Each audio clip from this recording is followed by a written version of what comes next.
I'm with Rotronics Managing Director Ken Clark to talk about sulphation. So Ken, what is sulphation?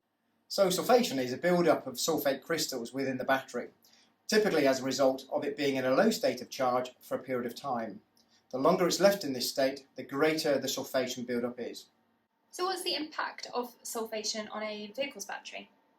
Sulphation occurs when a battery falls below typically 12.4 volts, which increases the internal resistance, reduces the overall performance and the risk of thermal runaway. And how might workshops look to minimise that risk? The key here is to be proactive, testing every battery of vehicles entering your workshop and, more importantly, charging the battery to restore its capacity. Will not only prolong its reliability but also its serviceable life as well. What equipment might you recommend to workshops?